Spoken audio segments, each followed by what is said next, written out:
Du coup, Vas-y. Astragal trime sculpture et château, Astragal aime les vieilles pierres. OK, oh, si belle pierre. La rencontre est parfaite. Hem, Magique. L'art, le féminisme et tout ce qui brille. Sur sa chaîne, on construit des châteaux, on découvre des artistes oubliés par l'histoire, on étend notre culture générale et on célèbre le patrimoine sous toutes ses formes. Le tout avec un amour des jeux de mots nuls. Nous, on aime bien ça aussi, donc ça marche. Et du rosé. Ah, le blanc, c'était mieux. On va quand même te pardonner. Et des parties de GeoGuessr spécial culture. Est-ce que tu veux rajouter quelque chose? J'aime vraiment beaucoup les vieilles pierres. Ils veulent un peu plus. Non, bah, que sur la chaîne, c'est à la fois tout ça, c'est des sujets de conversation, mais c'est surtout, une safe space, un endroit où on peut discuter, poser des questions bêtes et moins bêtes et voilà. Enchantée. Bonjour à tous. Alors du coup, est-ce que tu peux, avant de commencer bien sûr, introduction, si tu as des questions, n'hésitez pas à les poser. Qu'est-ce que c'est qu'un troglot déjà? Parce que même pour savoir un peu troglot, troglodyte, qu'est-ce que c'est? Parce que bon, c'est ça qui nous intéresse quand même. Alors déjà, remettons les Y sur les troglodytes. Un troglodyte, c'est pas un objet, c'est pas une habitation, c'est pas un type d'architecture ou quelque chose. Un troglodyte, à la base, c'est une personne, c'est un être humain.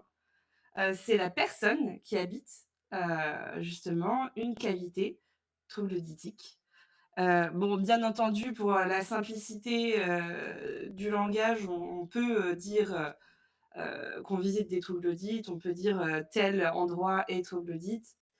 Pour le coup, c'est entré dans le langage courant, mais un troglodyte, à la base, c'est l'habitant, c'est l'occupant de la cavité. Ah, il y a encore des problèmes de son? Ah oui, oui, ah oui, bah oui, je suis un boulet. Oui, du coup, vu qu'on a changé de truc. Parce que j'ai quand même un micro à 70 balles, donc si tu pouvais utiliser cette, cette Oh. source-là de son, ce Est-ce que serait tu pas veux qu'on mal. compare les prix des micros? Tu veux qu'on compare le prix des micros? Bah, écoute, On ça en va est, aller. on en est venu là. On compare maintenant les prix des micros, quoi. Super. Voilà, là le son doit être beaucoup mieux là du coup. Là j'ai changé un réglage. Non, il y a plus de grésillement écho. Vas-y, tu peux reprendre. Et salut Lord Drake! Oh, salut Lord Pardon, Drake, je j'espère que tu vas reprends. bien. Après tout ça, on va arriver à avoir un super Hem, live. oui, t'inquiète, t'inquiète pépette. Du coup, voilà, un troglodyte, c'est ça, en fait. C'est une personne à la base. C'est aussi, un mot que vous pouvez retrouver ailleurs dans des situations qui n'ont absolument rien à voir. C'est aussi un oiseau, c'est aussi un type de chimpanzé. Mais globalement, quand on parle des troglodytes, de l'architecture, même le mot en lui-même, parlant d'architecture, on ne sait pas bien à quoi ça correspond quand on ne connaît pas, quand on n'a pas forcément étudié le sujet. La définition, je vais vous la donner tout de suite, elle est super simple. C'est tout simplement une cavité, donc soit artificielle, creusée, soit naturelle. Ça peut être une grotte naturelle, qui a été, ou qui est soit habitée ou soit qui fait, l'objet, en fait, d'une occupation sociale. Donc par exemple, une cavité, qui vous sert de salle des fêtes, c'est une occupation humaine, une occupation sociale. Donc ça peut être, considéré comme un troglo au final.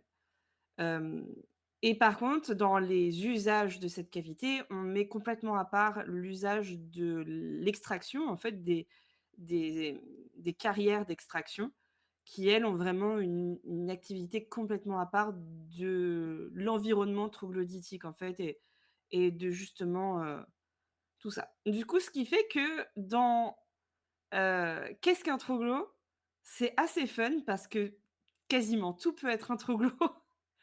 Il y a plein de choses, du vraiment que vous croisez tout le temps, des endroits dans lesquels vous êtes déjà allés, qui sont des troglos, mais pour autant c'est pas un mot qu'on va mettre en avant pour ce genre de lieu. Techniquement, les catacombes, par exemple, bah, c'est des troglos parce que, bah, on pourra aborder on va pouvoir décliner justement, quel type de troglo existe, mais voilà, enfin des lieux souterrains, creusés ou naturels qui ont ensuite été occupés par l'homme d'une certaine manière et si majoritairement habités. Il y en a des millions et des millions et des millions dans le monde. Rien qu'en France, on a une richesse souterraine incroyable et à travers le monde. Donnez-moi n'importe quel pays et bon, peut-être pas moi, mais en tout cas, il existe forcément des troglodytes, dans ces pays. Ouais et du coup, il y a, le sondage était terminé, du coup, apparemment, je suis désolé pour toi, mais tu es la seule fan des troglos. On a du coup, Beh, c'est pour ça que j'en parle! voilà, on a 66 des gens qui disent que ça leur parle, mais pas plus et 33 découverte totale. Et d'ailleurs, en parlant des différents types de troglos, on C'est rappelle merveilleux. on vous annonce quand même que, du coup, Astragal vous a préparé un quiz à la fin pour savoir si vous étiez bon élève, pour savoir est-ce que vous savez reconnaître qu'est-ce qu'un troglo et si c'est troglo ou c'est pas troglo. Voilà donc qu'est-ce Alors, il qu'est-ce sera complètement improvisé parce que voilà, j'ai eu l'idée 5 minutes avant, mais ouais, mais c'est pas du coup, Lascaux, on te dit: «Est-ce que c'est un troglo, Lascaux?» par exemple. par Ah, Galette Saucisse te demande du coup qu'est-ce qu'un troglo? oui, j'étais en train de lire, c'est pour ça que du coup, j'ai pas écouté ce que tu m'as dit. J'étais en mode: «Ah bon, Bah, alors allez, est-ce qu'éventuellement on peut épingler le message?» alors est-ce qu'on peut faire un résumé en une seconde? En une Non, seconde? je rigole. Un troglodyte, c'est une personne qui habite une cavité troglodytique, mais par, aisance et par simplicité, on peut, utiliser le mot troglodyte pour parler d'un lieu, même si étymologiquement, ce n'est pas correct. Mais donc, troglodyte, lieu souterrain, creusé ou naturel qui, en fait, est utilisé, occupé par l'homme, autrement que pour l'extraction. Voilà, Et puis apparemment tu offres 50 € ça à me la paraît personne qui synthétique. gagne le quiz de Troglo, donc ça va, c'est cool.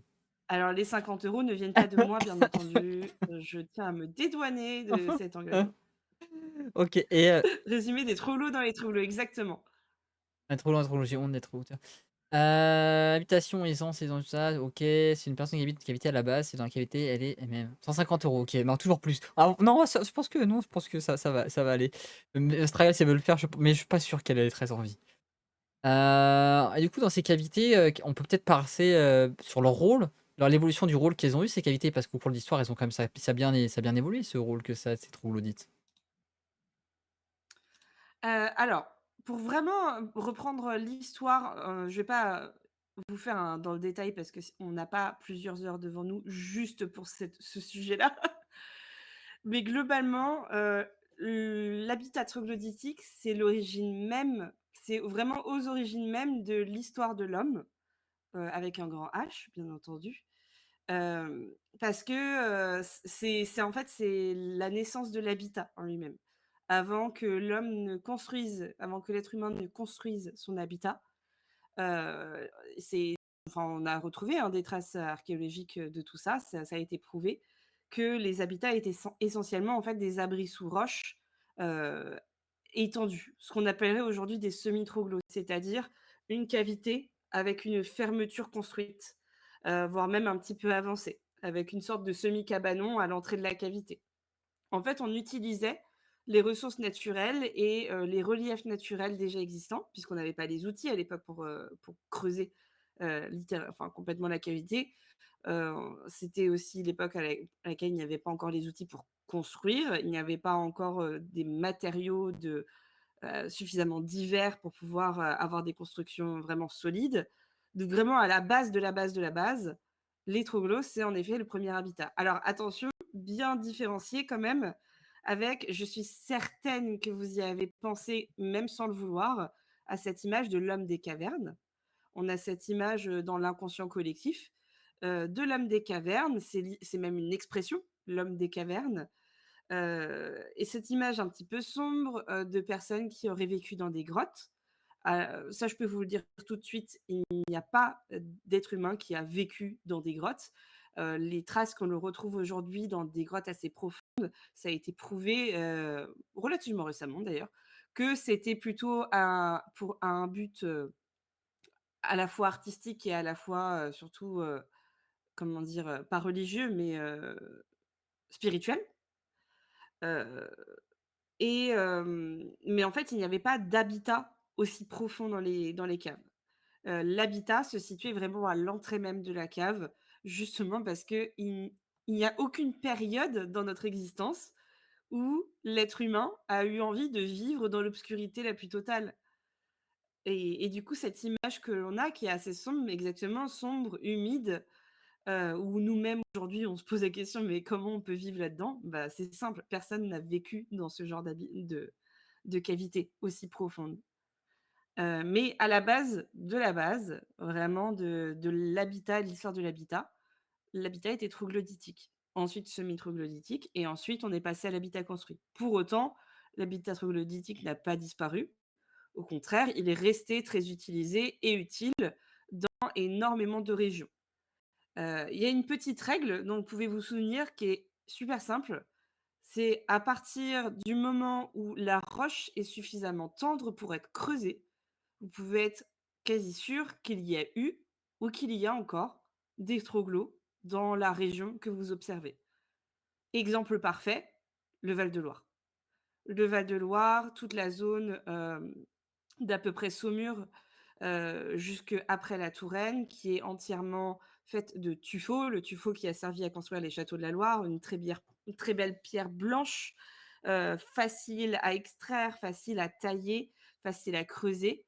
Et ben, sur tout ce coteau de tuffeau, il y a des milliers de kilomètres de galeries qui ont été creusées au fil des siècles, tout simplement parce que c'est une roche qui est facile à creuser et que les nombreuses utilisations de ce genre de galeries souterraines, heu, ont été exploitées au maximum et pour vous donner, d'autres exemples, par exemple, notamment de où trouver des troglos en règle générale, peu importe l'histoire locale, peu importe la géopolitique justement, c'est la géologie, aussi le climat. Les troglos, ça sert aussi à s'abriter du climat froid, mais aussi du climat très chaud. Si vous allez en Tunisie, notamment, à Matmata, vous avez, plaines, heu, quasi si ce n'est complètement désertiques, qui sont extrêmement exposées au soleil et vous avez des villages entiers qui sont, creusés dans ces plaines pour s'abriter justement de la chaleur parce que sous la terre, dans la terre littéralement, à partir du moment où vous allez un minimum profondément, vous vous retrouvez avec des lieux qui ont, une hygrométrie et une température stable qui ne bouge quasiment pas tout au long de l'année. Avec donc plus de fraîcheur en été et plus de chaleur en hiver aussi. Voilà, voilà. Je fais des petites pauses de temps en temps.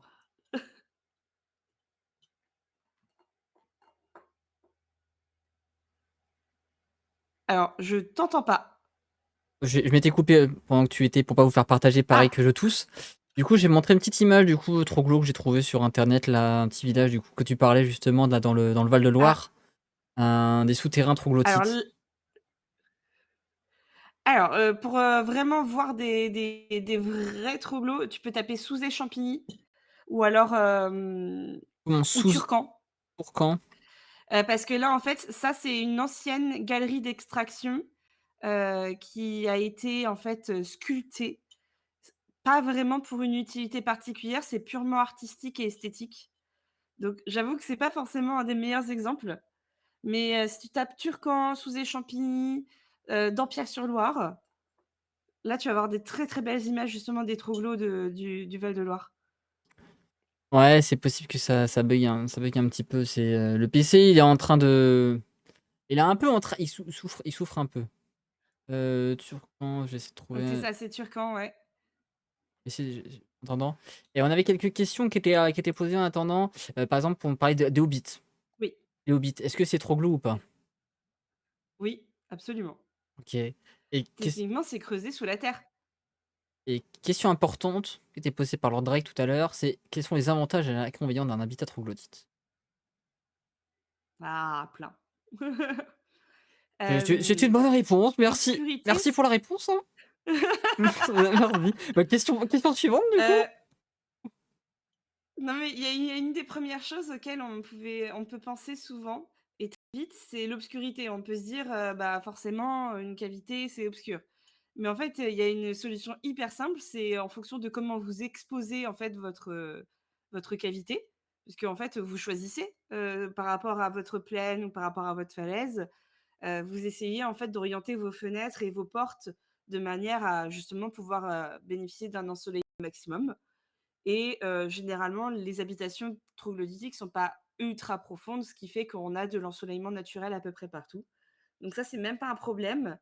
Je vois, Crystal qui dit: «L'effondrement de terrain». Ça, en effet, c'est un inconvénient, mais ça n'arrive que si on ne prend pas soin, en fait, de la cavité.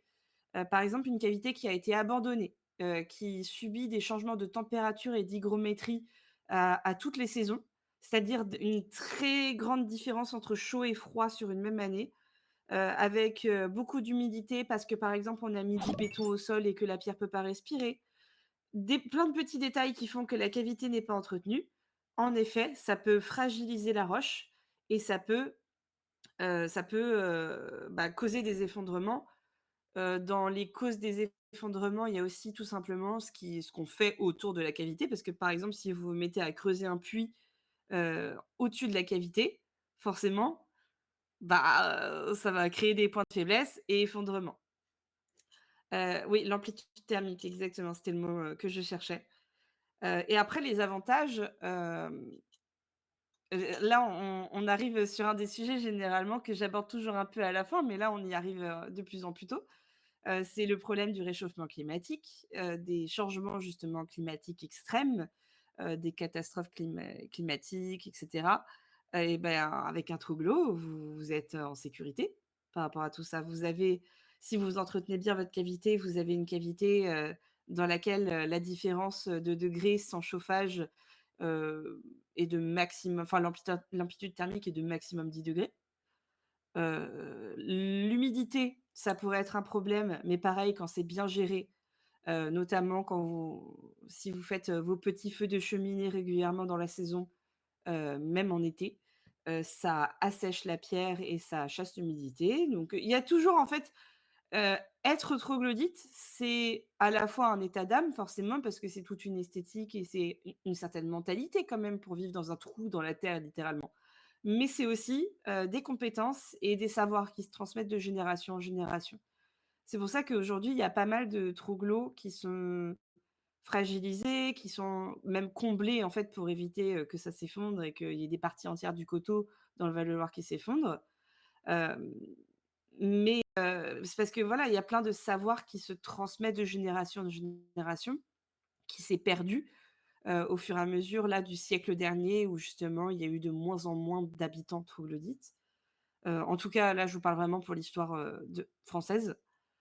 Forcément, je ne peux pas, vous exposer toutes les histoires de toutes les régions troglodytiques. J'aimerais bien les connaître toutes, mais je ne suis pas une experte à ce point-là. Mais donc, oui, les avantages et les inconvénients, en soi, il y en a pas mal, des 2 côtés. Mais, mon avis est, qu'il y a quand même beaucoup plus d'avantages que d'inconvénients et que c'est un type d'habitat qui demande autant d'entretien qu'un habitat construit. Parce que, bah, par exemple, quand vous avez votre maison, vous prenez soin de votre toiture, vous la nettoyez, vous faites de l'isolation thermique, quand vous nettoyez vos conduits de cheminée et bah, les troglos, c'est pareil en fait. Faut en prendre soin, faut faire attention à la santé de la roche et cetera. Ah! Les caves à vin, les champignonnières, tous ces usages. Ah là, pour le coup, on part sur cette question-là? Je vous présente, toutes les utilisations possibles? Bah, c'est la question que je voulais te poser, moi, c'est vraiment du coup, quel est le rôle des troglos? Donc, ça marche aussi, hein, les stations, les rôles, donc, Bon, bah, un des rôles, hein, comment dire, une des utilisations principales vraiment des trouglots, forcément, c'est l'habitat. Heu, donc, il y a vraiment des régions entières où on peut trouver énormément d'habitats au kilomètre carré. Le Val-de-Loire en a un très bel exemple. Vous avez aussi la Cappadoce en Turquie, qui est une extrêmement belle région troglodyte et il y en a une qui est plus que méconnue, même dans le monde justement des passionnés du monde souterrain, c'est la Chine. En Chine, il y a entre 30 et 40 millions de troglodytes, de personnes qui vivent en troglo, dans des maisons troglodytiques. Donc l'habitat, c'est vraiment l'utilisation number one en fait, des cavités, des troglos. Ensuite, dans les autres utilisations, on peut au final, comment dire? On peut décliner tout ce à quoi vous pensez, en fait, quand vous pensez à un bâtiment classique et à quoi il peut servir. même dans les utilisations actuelles, hein, les salles des fêtes, je sais pas moi, les mairies, même des rues, hein, Par exemple, si vous allez à Souzé-Champigny, dans le Maine-et-Loire, vous avez des rues troglodytiques. Mais si on devait, donner des catégories un petit peu plus générales, vous allez trouver des lieux de culte qui sont, creusés dans la roche. Si tu veux en montrer un très, très, très bel exemple en Éthiopie, je te le mets dans le chat si tu veux le copier-coller. Mmh. Ce sont les églises monolithiques de Lalibela. Donc là, oui, c'est en Chine, donc c'est la région du Laos Ouais. et en fait, c'est comme, c'est quasiment la même chose que le tuffeau, la roche qu'ils ont dans cette région-là. C'est une sorte de tuf qui est très tendre, qui est aussi clair, hein. Là, ils sont plus dans des tons ocre, marronné, mais qui est tout aussi facile à extraire et aussi à creuser et donc ils ont beaucoup d'habitats entièrement troglodytiques et aussi troglodytiques. Après malheureusement en Chine, aujourd'hui en tout cas, il y a quand même un lien assez fort entre les habitants troglodytes et le taux de pauvreté, puisque ce sont des régions qui sont assez reculées, qui sont très rurales et où généralement on va cette image justement de la personne reculée sans électricité et sans eau courante et ben, elle est quand même relativement vraie, même si c'est dans les 30 millions de troglodytes qui existent en Chine, c'est pas vrai partout. Bien entendu, on va pas faire une généralité. OK. Et du coup, Du coup, dans les et vous en connaissez sûrement d'ailleurs en France, il y a 2 églises monolithiques. Je sais pas d'ailleurs si on peut laisser le chat deviner. ils peuvent Il y en essayer de a une deviner, qui est hein. dans la région du Bordelais. Ça donne presque envie de me creuser un trou dans la forêt et d'y vivre, mais let's go! Si tu veux, moi je te fais un petit devis là, pour du conseil.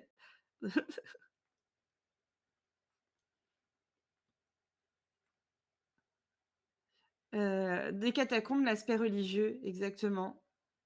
Et l'Égypte, bah, la vallée des rois en Égypte, c'est troglodytique la plupart des temples. C'est creusé dans ces immenses falaises. Là pour le coup, pour les plus connaisseurs, vous pouvez me sortir quasiment tous les temples en fait de la vallée.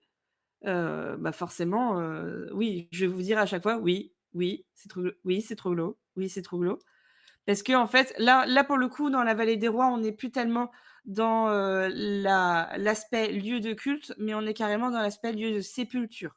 Donc comme les catacombes, hem, comme les nécropoles aussi, si vous allez dans la région romaine, pas forcément à Rome même, mais, dans la région de Rome, il y a d'anciennes catacombes justement d'anciennes nécropoles de l'Antiquité romaine qui sont creusées. Donc là, vous avez en effet donc une des églises monolithiques de la Libella en Éthiopie. Ce sont ça c'est un bloc.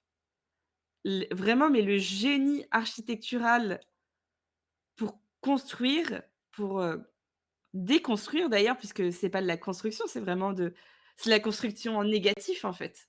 On retire des espaces, on n'en ajoute pas et c'est hyper impressionnant. C'est un site, qui est classé au patrimoine mondial de l'UNESCO. Pour le coup, c'est assez exceptionnel, donc on comprend pourquoi et j'ai vu dans le chat et exactement, c'est à Saint-Émilion, donc le village, enfin, le village, la ville, heu, de production de vin, hein, que tout le monde connaît.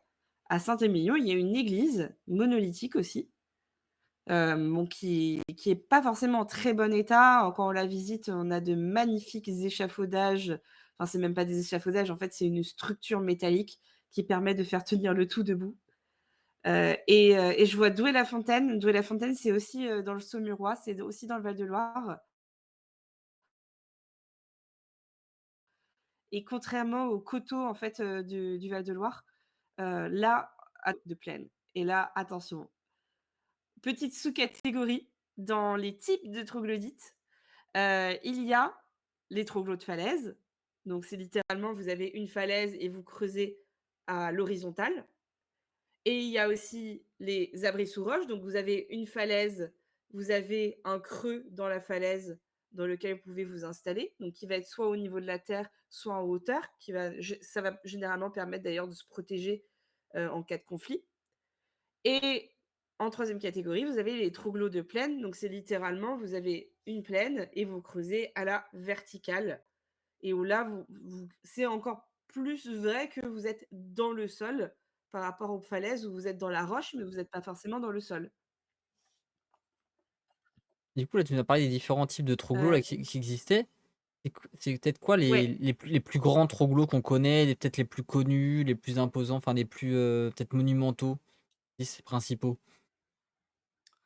genre les plus connus dans le monde, je pense qu'on peut très vite aller, chercher dans les sites, classés au patrimoine du mondial de l'UNESCO et il y en a un que je rêve d'ailleurs personnellement de visiter un jour, c'est Petra.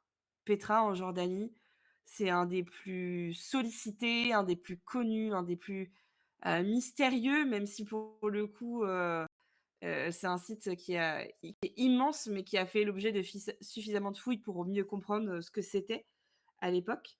Et d'ailleurs, Petra, on entre encore dans la catégorie de troglos, de lieux de sépulture, parce que, en fait, je sais pas si tu peux trouver un plan justement pour montrer, il y en a pas mal sur internet de dispo. Petra, c'est une vallée, c'est une sorte de cuvette qui était une oasis à l'époque. Oui, les habitations, en fait, c'était principalement justement, dans la cuvette, hors sol, littéralement. C'était, des maisons construites et tout ce qu'on trouve dans les falaises, autour de cette vallée, ce sont essentiellement des sépultures et des temples. Surtout des sépultures, d'ailleurs. Il y a une question du Cette coup, construction en Éthiopie sur ne ouais, sur l'Éthiopie oui, justement. pardon. Ah, j'étais en train de la lire justement. Ils ont enlevé de la pierre.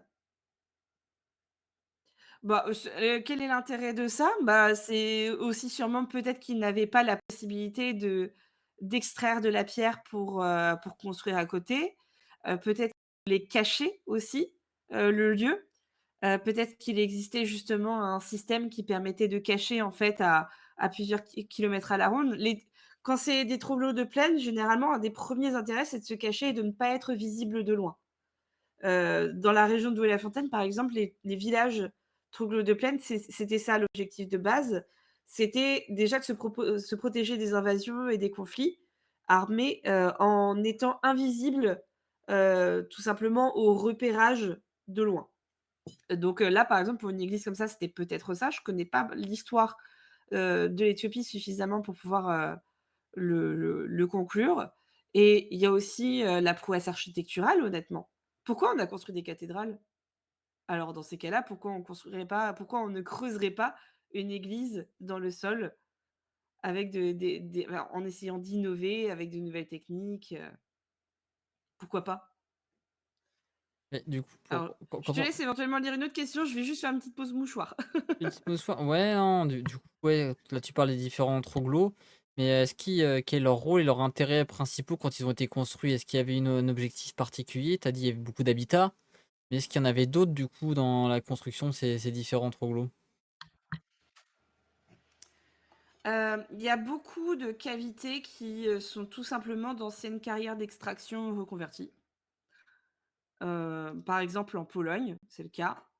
Ce sont d'immenses carrières, qu'on appelle des mines de sel, qui sont à la fois des carrières, d'extraction de roches, mais aussi, bah, d'exploitation du sel, qui, ont été reconverties en églises pour beaucoup parce que c'est assez monumental en fait comme espace vide.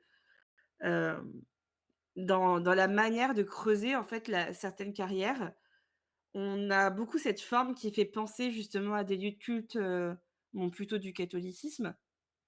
Par exemple, pour reprendre, des exemples, peut-être qui parleront peut-être un peu plus, notamment, bah, en France, à Douai-la-Fontaine, il y a ce qu'on appelle les caves cathédrales, parce qu'en fait, ce sont tout simplement des caves où on a une partie en fait assez étroite qui s'évase pour ensuite arriver vers le bas de la cave.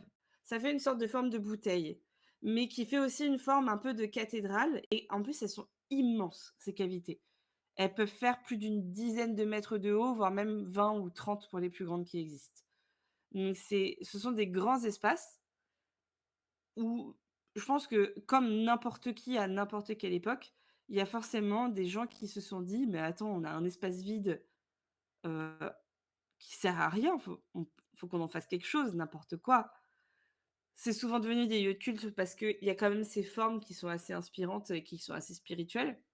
Mais, il y a aussi énormément d'activités, on va dire plutôt, économiques et entrepreneuriales qui se sont installées dans les cavités. Toujours pour rester dans l'exemple du Val-de-Loire, on parlait il y avait quelqu'un qui demandait dans le chat, par rapport aux champignonnières, aux caves à vin. Les champignonnières du Saumurois, par exemple, n'existaient pas avant le 19e, 20e siècle et très précisément, n'existaient pas avant la construction du métro de Paris. Et quel est le lien, me direz-vous?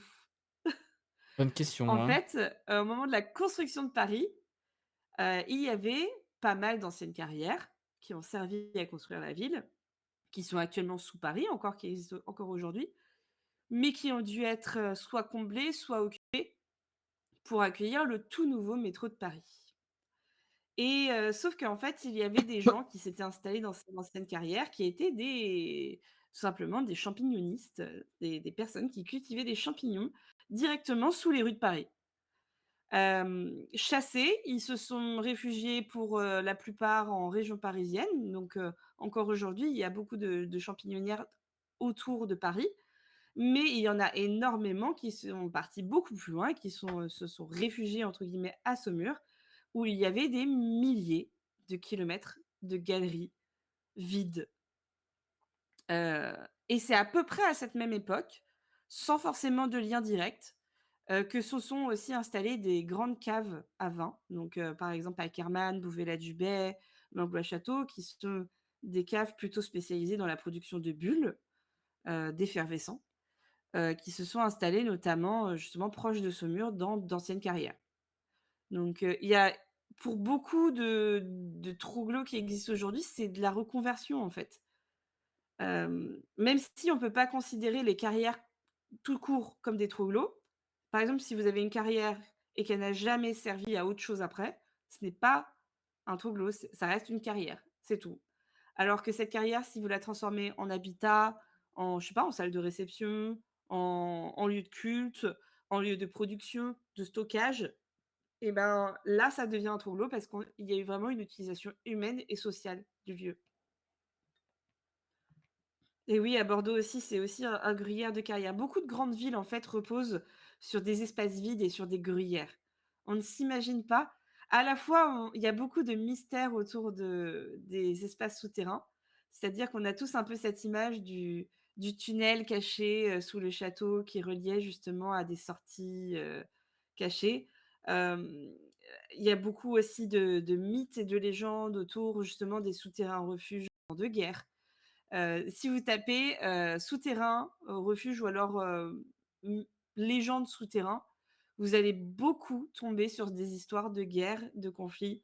Là, par exemple, au fur et à mesure que l'archéologie, vraiment, sur des périodes plus récentes se développe, on a énormément d'histoires de la première et de la seconde guerre mondiale qui sont en train de revenir, au cœur des sujets.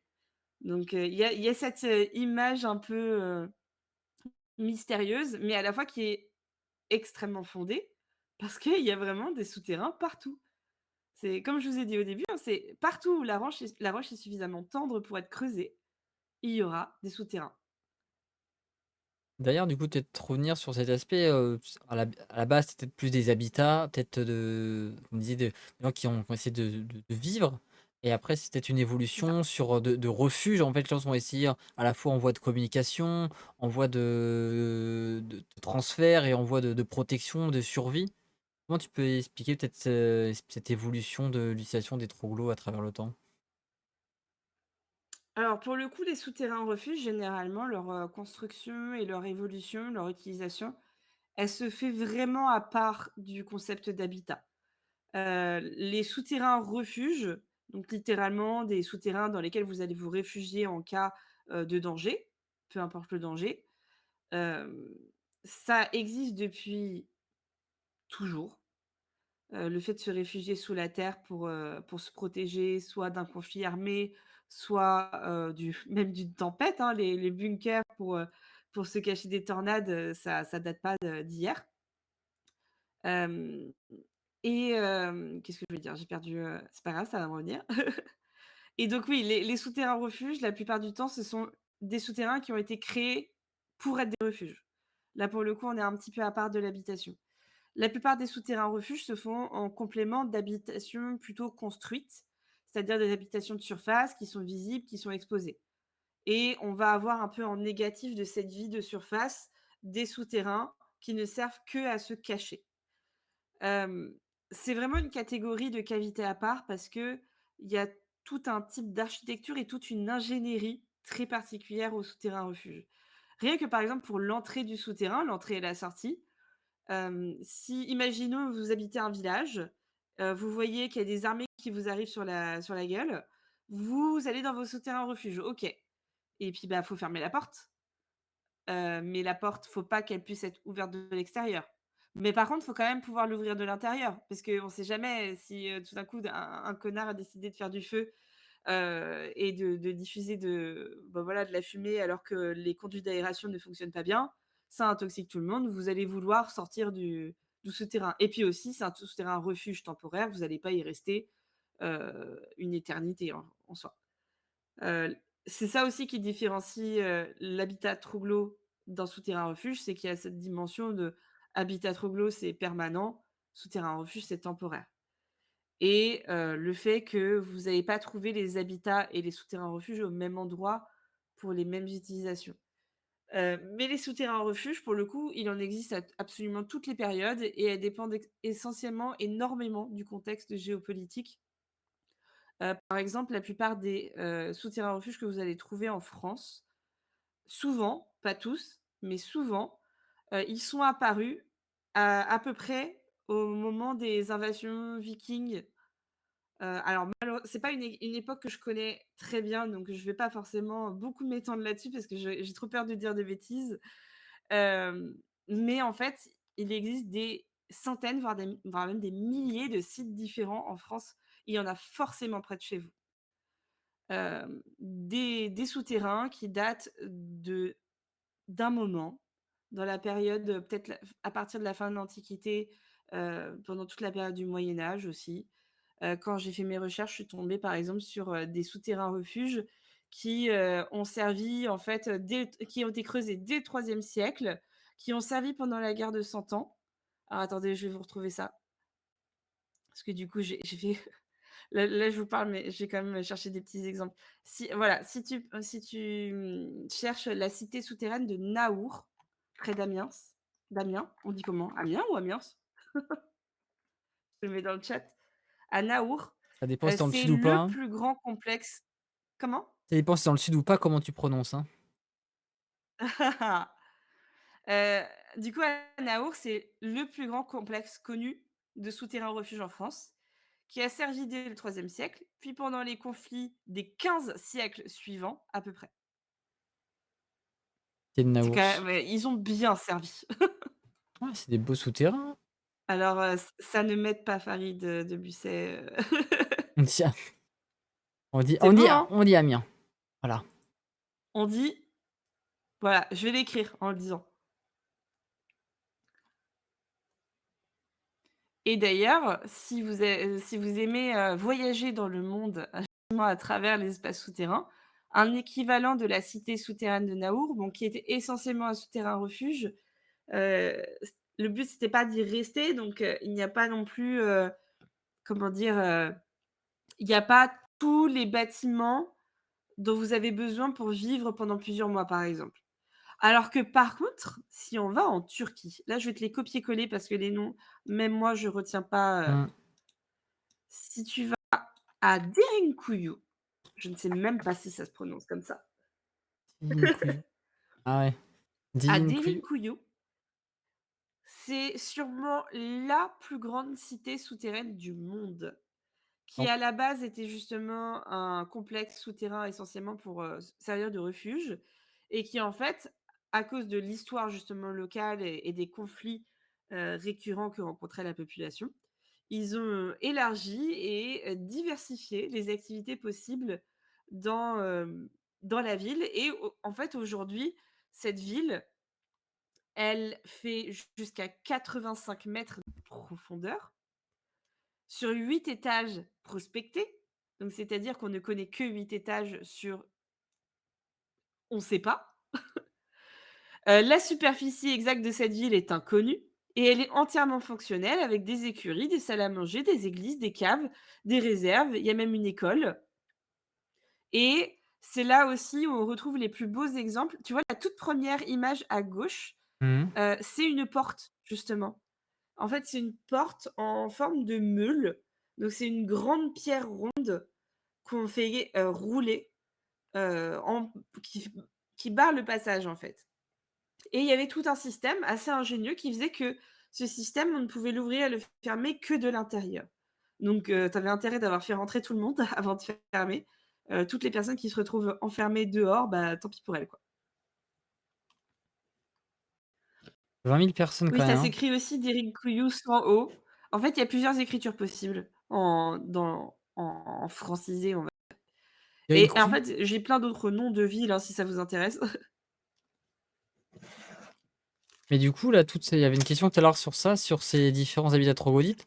Comment, du coup, ils s'entretiennent au fil du temps? Comment on arrive à les préserver? Comment est-ce qu'ils arrivent à persévérer, du coup, à travers l'histoire?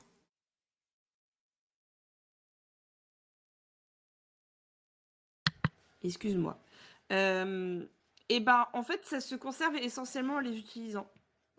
Comme enfin, c'est, comment dire? En fait, un troglo abandonné, une cavité abandonnée, c'est un peu le début de la fin. Parce que la roche, pour, vivre dans le temps, il faut, qu'elle soit préservée des grands écarts de chaleur, des grands écarts d'humidité. Hem, il faut aussi la laisser respirer. Si un jour vous voyez de la moisissure sur des murs, d'une cavité, elle est pas en bonne santé. En fait, ça dépend des types de moisissures. Il y a des moisissures qui sont naturelles, il suffit de les frotter, elles disparaissent très vite et puis vous êtes tranquille pour un petit moment. Et puis il y a des moisissures par contre, notamment les moisissures qui viennent littéralement du bas de la paroi et du sol. Là par contre, on est sur vraiment des dangers en fait de cavités qui n'ont pas été bien entretenues. Parce que je vous parlais de savoirs qui se transmettent de génération en génération. Ne serait-ce que dans le Val-de-Loire, il y a des centaines d'exemples d'habitations qui ont été «restaurées» entre guillemets, qui ont été, réhabilitées et en fait où ça a été mal fait. C'est-à-dire que, par exemple, il y en a qui ont coulé des dalles de béton pour, avoir un sol bien plat et tout joli, alors qu'en fait le béton empêche complètement le sol et notamment la base des parois de respirer. Ça étouffe la pierre et du coup ça renferme l'humidité dans les parois et c'est comme ça que vous vous retrouvez avec une cave littéralement qui suinte. Donc je ne vais pas rentrer plus dans le détail non plus technique, mais une cavité entretenue, c'est une cavité oui, une cavité entretenue, c'est une cavité utilisée. Dans beaucoup de régions, il y a une chose aussi qu'on va faire pour entretenir les murs, les parois, c'est de chauler les murs, de mettre de la chaux, en fait, sur les parois.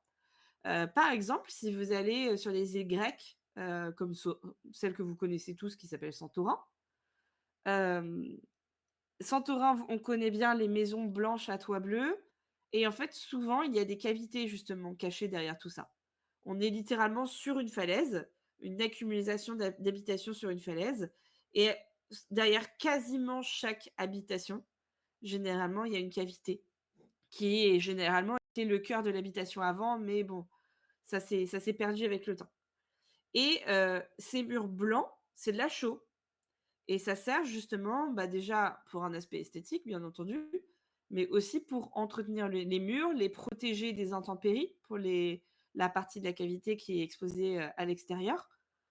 Donc il y a plein de choses qu'on peut faire, mais à chaque fois, c'est forcément lié au fait de vivre dans cet espace et d'en faire un entretien, bah, comme l'entretien de votre maison bâtie, en fait. C'est tout pareil, sauf que c'est un savoir technique, très, très particulier. Pour le coup, ne me posez même pas la question, de la législation, de l'achat d'un terrain et du droit en fait des espaces vides sur une parcelle. Parce qu'il existe toute une portion de droit, hem et tout un corps de métier parmi les géomètres dédié justement à ça, à l'espace souterrain, comment on le répertorie, comment on le reconnaît et surtout comment on le transmet quand il y a des achats non, Lord Drake, j'ai dit non. Vraiment pour le coup, je vous jure, on n'a pas le temps de parler de ça. Peut-être une Les prochaine caves à fois, Roquefort, c'est de la bonne moisissure, une prochaine fois, exactement. quoi. Et du coup, avec toutes ces, informations sur les troglos, sur leur entretien il y a peut-être la question, moi, qui vient un peu sur leur importance parce que je pense que ça joue un rôle sur le fait qu'ils soient entretenus ou pas, en fonction de la taille, en fonction de Mmh. leur histoire, la richesse qu'ils ont, du rôle qu'ils ont, enfin, bref. Et du coup, dans tout ça, quelle est l'importance des troglos en général et dans la préservation de ces derniers? L'importance par rapport à quoi? Aujourd'hui, un troglo, Par rapport est-ce que c'est à important aujourd'hui de préserver les troglos? Est-ce qu'ils sont reconnus? ah Est-ce oui, oui, que oui. c'est Bien sûr que oui, ne serait-ce que pour des questions de sécurité. Imaginons que, le monde entier n'en ait rien à foutre des cavités. Vraiment, imaginons. C'est un petit peu le cas, mais par méconnaissance, pas par volonté. Imaginons, vous habitez dans un village où il y a des cavités. Votre maison est construite dessus et quand vous achetez votre parcelle et votre maison, vous faites votre petite vie et puis là, je sais pas, au bout de 10, 15 ans, tout d'un coup, il y a un vous vous réveillez le matin, il y a un énorme trou dans votre jardin qui a emporté une partie de votre garage et là, vous découvrez qu'en fait, dans la parcelle que vous avez achetée, il y a des immenses, vides qui ont été oubliés. C'est-à-dire que même la mairie avait complètement oublié qu'il y avait ces, cavités sous les espaces publics, sur les routes aussi et sous les espaces privés, sous les parcelles qui ont été vendues. Exactement, ça s'appelle des fontis, heu et rien que pour ça, on se dit: «Mais c'est complètement, inconscient de laisser justement des cavités complètement oubliées et non entretenues». Au pire, même si c'est vraiment pas la solution numéro un à encourager, au pire, on comble et au moins, on a un sol du coup qui est, solide et on sait qu'il est solide et on peut construire par-dessus, on peut faire ce qu'on veut.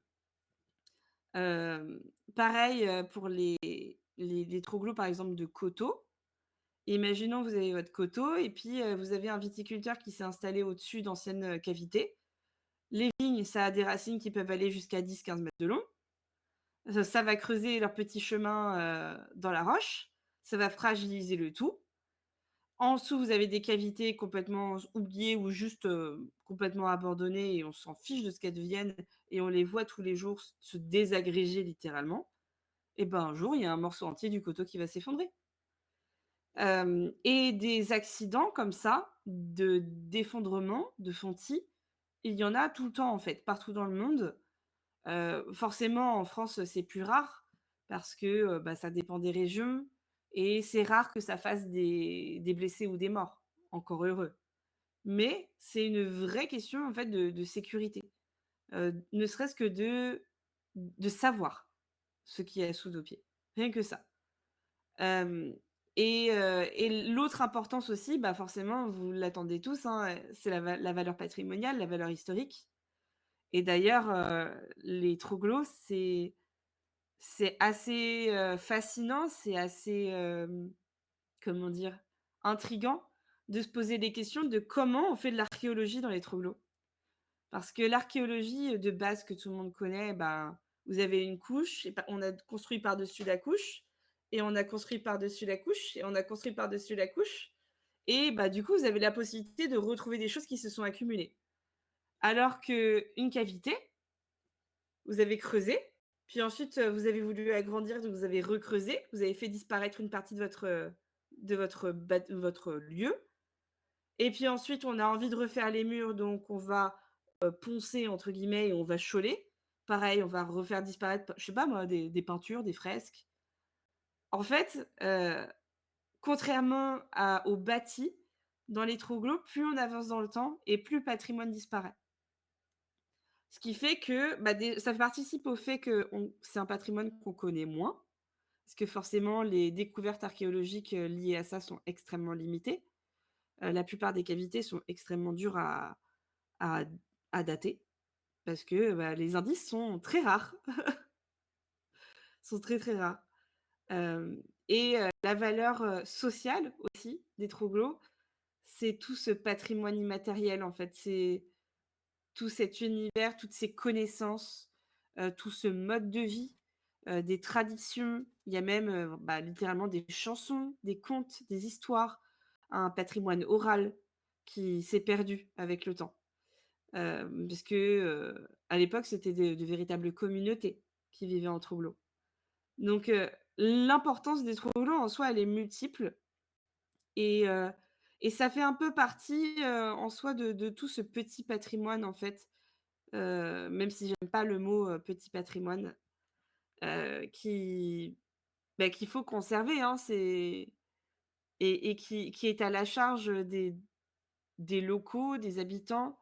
Vous, les cavités qui sont autour de votre maison, c'est un peu à vous justement, en tant qu'habitant du coin de chercher justement à se poser les bonnes questions et de chercher à pousser justement, les collectivités à les entretenir, quand ça appartient à des collectivités et cetera et cetera. Bon là, je vais peut-être un petit peu loin par contre, mais Bah, du coup, là, tu parlais de la protection, de l'entretien. Est-ce que du coup, en règle générale, ils sont protégés, notamment patrimoine, on a vu certains au patrimoine mondial de l'UNESCO. Est-ce qu'il y a un cadre spécifique qui encadre la protection de ces troglos ou c'est un petit peu au petit bonheur à la chance, chacun pour soi, quoi?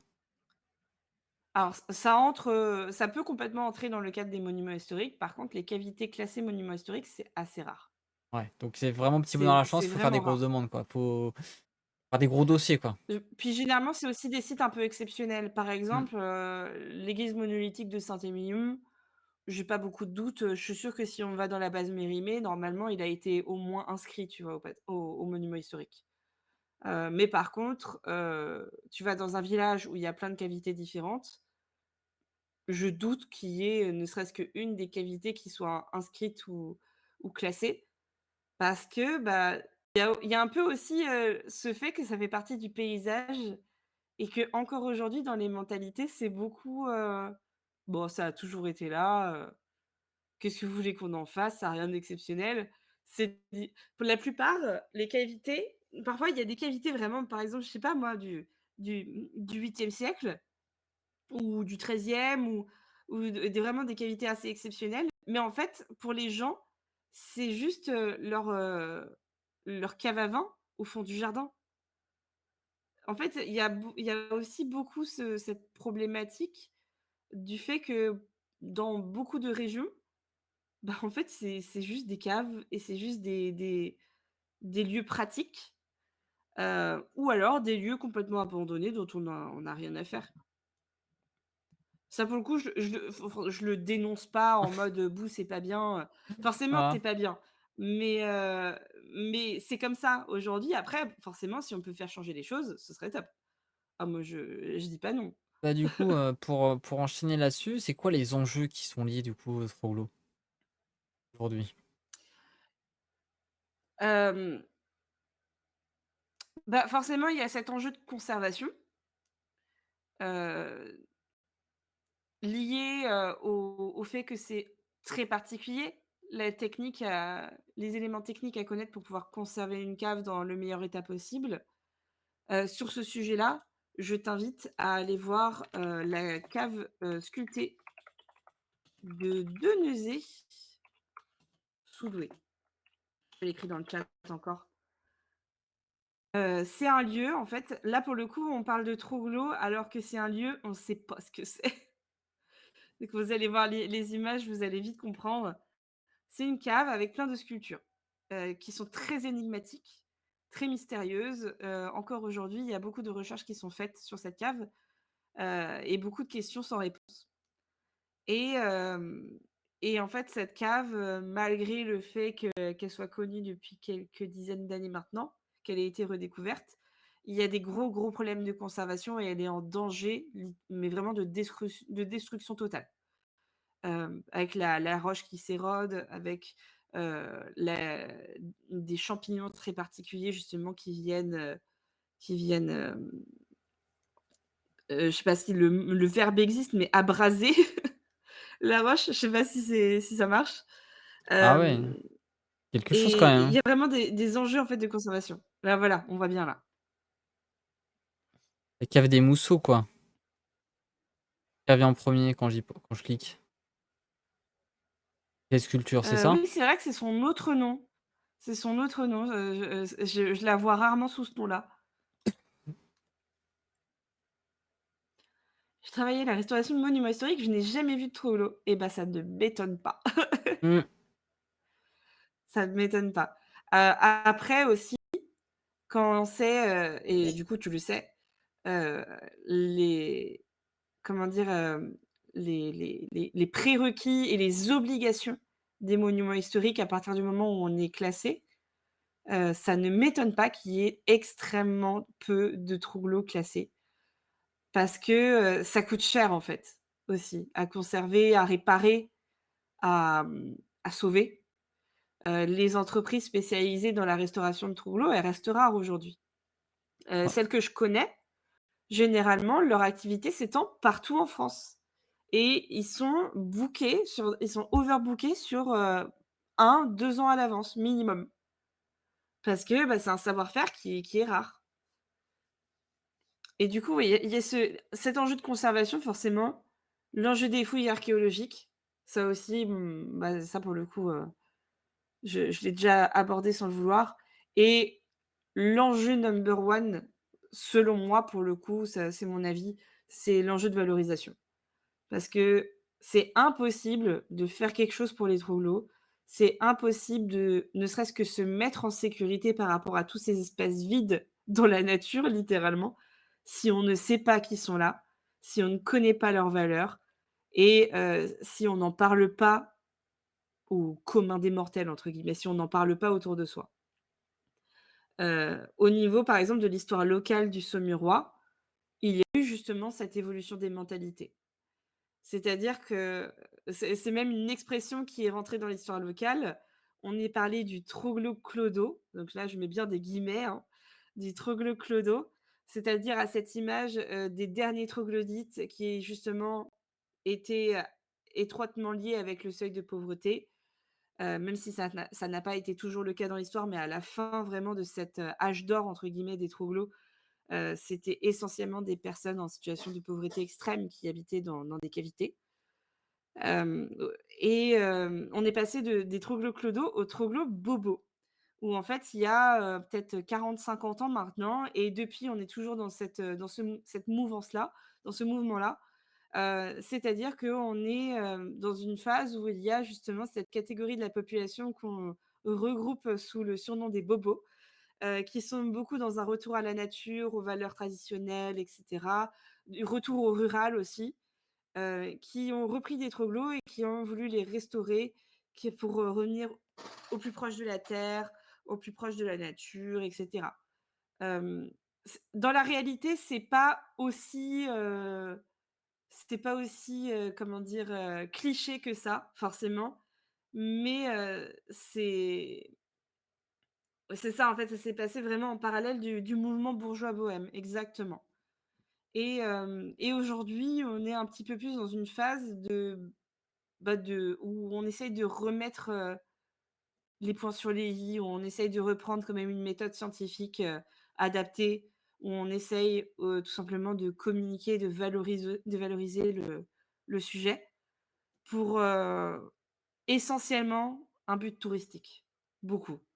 Là, on est un peu dans ce renouveau des troglos comme justement, cette valeur de l'insolite, de comment dire? Du truc marrant, en fait, à faire en vacances, du truc, original où quand vous allez revenir et que vous allez raconter ça à vos collègues que vous avez visité des troglos.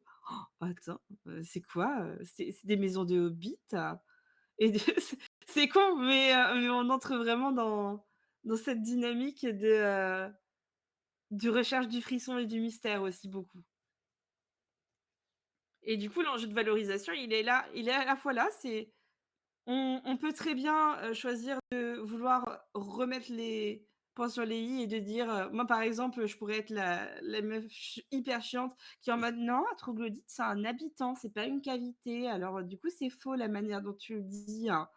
Ou alors, on peut jouer le jeu, on peut dire, «Bah, ouais, cette cavité, elle est ultra mystérieuse. J'ai découvert qu'au XVe siècle, elle avait servi, d en comme souterrain refuge pour, tel roi, que personne ne connaît, personne ne s'en souvient». On peut réintégrer, en fait, les contes et légendes justement de ce milieu-là. On peut, jouer aussi avec le fantastique et le comment dire? Bah, c'est ça, en fait, le fantastique et l'imaginaire.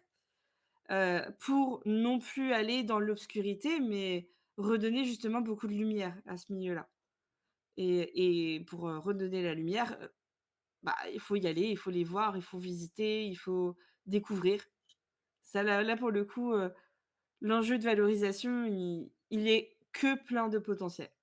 Là, on est à un point où, ça ne peut que aller mieux. En parlant de lumière, ta transition est toute trouvée. Qu'est-ce que du coup, comment tu vois l'avenir du coup de ces troglos? Hem,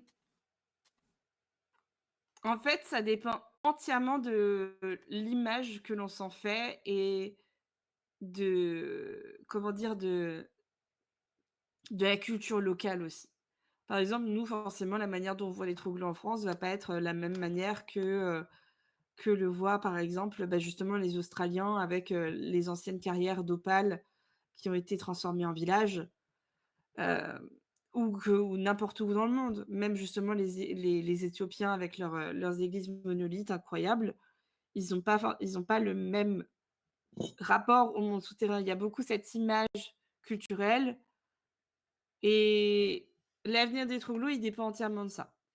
Hem, Forcément, moi, je suis une personne très optimiste et puis, c'est aussi parce que c'est mon métier de valoriser ce genre de sujet. Donc, je sais très bien que je m'arrêterai jamais d'en parler. J'ai des projets perso liés à ça, c'est-à-dire que j'aimerais beaucoup, hem, peut-être écrire un livre parce qu'il y a très peu de documentation sur le sujet.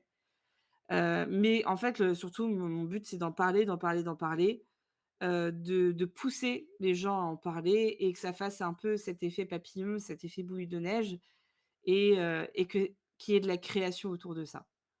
Que ce soit de continuer à encourager justement les influenceurs à aller voir, les magnifiques couchers de soleil avec les montgolfières au-dessus des paysages troglodytiques de la Cappadoce. Que ce soit, juste en imaginant pourquoi pas, je sais pas, une aventure de roleplay, fantastique, diffusée depuis justement un troglo. Vraiment en fait d'aller au fond des choses, d'exploiter tout ce qui est exploitable et là, il y a un truc qui va pas dépendre de moi forcément parce que c'est moins mon milieu et que c'est pas mon métier, mais qui me paraît nécessaire. C'est de justement transformer la manière dont on conserve et dont on protège les cavités. Parce qu'aujourd'hui, il y a énormément de manques, il y a énormément de lacunes dans la manière dont on protège ce patrimoine-là et il y a des réflexions dans le milieu scientifique, concernés à développer et il y a aussi, un rôle de l'État qui me paraît, essentiel et obligatoire, mais qui malheureusement n'est pas prioritaire.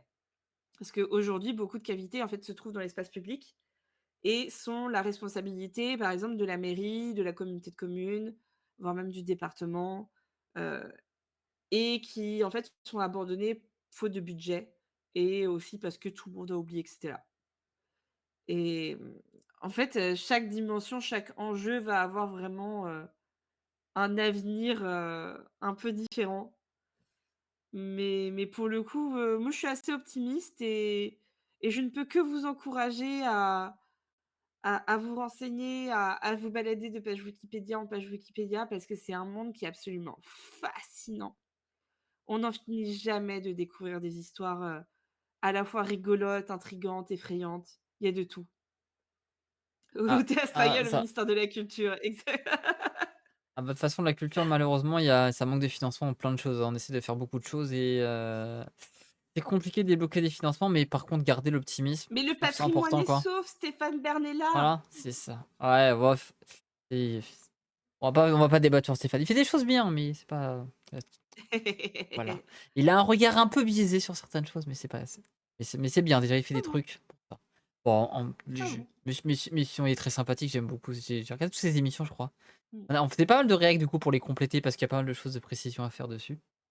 Et si on devait retenir, du coup, qu'une chose sur les troglos, c'est quoi qu'il est primordial de savoir sur les troglos pour ceux parce que j'ai vu notamment Gaël Saucisse qui était pas mal perdu durant le live, il se dit: «Putain, il y a tellement d'informations, je comprends pas tout ce qu'il dit». Qu'est-ce qu'on peut en résumer, peut-être dire, choses primordiales à retenir là-dessus? Parce que ça me fait trop rire, j'ai envie de te lire ce que j'ai écrit spontanément sous la question, quand j'ai préparé justement mes différentes réponses à tes questions. J'ai écrit en majuscule: «C'est trop cool, il y a plein de choses à découvrir». Donc non, mais vraiment, en fait, c'est un monde sur lequel il y a encore tellement de recherches et de trouvailles à faire, que ce soit mais peu importe ce qui vous plaît dans la vie, que ce soit justement dans l'univers imaginaire, dans la science, les sciences sociales, les sciences plutôt côté justement archéologie, découverte historique, que ce soit même dans les archives, que ce soit juste aussi de vous balader, de faire de l'urbex, que ce soit de vous engager, dans le patrimoine de votre collectivité et cetera. Il y aura forcément quelque chose qui vous plaira. À partir du moment où vous aimez les vieilles choses et où vous aimez, justement les choses un peu mystérieuses et qui boostent l'imaginaire, les troglos, c'est juste une mine d'or. C'est une fontaine de jouvence de la créativité et hem et je vous jure que lisez des livres, qui parlent de troglos et de monde souterrain et vous allez faire de beaux rêves la nuit. Et ben voilà, on va s'organiser ça, on va aller s'organiser une visite de troglo, du coup, pour le prochain, petit live IRL, visite guidée, du coup, par Let's Astragal go! d'un troglo. Il y avait une Il y aura pas question. beaucoup de réseau, on va rester à l'extérieur de la cavité par Ah contre. bah, on va rester à l'extérieur et après on coupera, on fera le live en extérieur et après en intérieur, ça sera pour ceux qui seront sur place avec nous. Et du coup, est-ce que tu as des troglos en Amérique du Sud? Tiens, en a culture amérindienne? Heu, c'est le continent où j'ai trouvé le moins de troglos. À cause justement, bah, tout simplement du climat, de la faune et de la flore locale, hein, aussi. Par exemple, en Amazonie, c'est pas là où vous allez avoir envie de creuser des trous. Hem et en fait, bah, c'est simple, hein, dans les tu vas me poser la question: «Est-ce que j'ai une lecture à partager?» La lecture que moi je vous conseille, c'est ce livre qui s'appelle «L'art des troglodytes» Bah, super, de Jacek tu Reverski. devances les questions, bah, bravo, ah bravo. Il a pu je vais m'en aller, je vais te laisser le live du coup, Et en hein. fait, non mais je vais vous montrer non mais écoute, je suis streameuse aussi, hein. Mais regardez, je vous montre la carte. En fait, c'est dans ce livre, à la fin, il y a une sorte de répertoire, de toutes les des grandes régions troglodytiques. Là, par exemple, si je vous montre l'Europe, rien qu'en France, il y en a plein. Je ne sais pas si vous allez bien voir vu que c'est pas forcément très bien contrasté. Et quand on regarde justement en Amérique du Sud, parce que je me posais la question aussi, je voulais réviser justement, est-ce que je connais bien mes troglos du monde? Et bien, en Amérique du Sud, au moins dans ce livre-là, il n'y en a aucun de répertorié. Oh, Et même moi, je me suis rendu compte dans mes travaux de recherche, que ce soit justement pour mon mémoire de recherche ou pour, le village troglo dans lequel j'ai travaillé, où justement j'ai fait, un inventaire des troglos dans le monde. Je ne me souviens pas, je n'ai pas trouvé de troglo en Amérique du Sud. Il en existe sûrement, je pense notamment aux grottes naturelles qui ont dû être, occupées ponctuellement peut-être par, l'être humain. Mais je ne les connais pas et je ne suis pas encore tombée dessus dans mes recherches. C'est exactement ça le livre, c'est «L'art des troglodytes» de Jacek Reverski, exactement. les connaisseurs. Et du coup, c'est quoi le record des troglodytes? On parlait de la ville de Turquie que tu as mentionné tout à l'heure à -85 mètres. On parle aussi du métro de Pyongyang. Est-ce que c'en est un qui a 170 mètres de profondeur? Alors, ça dépend, est-ce que le métro est un troglo?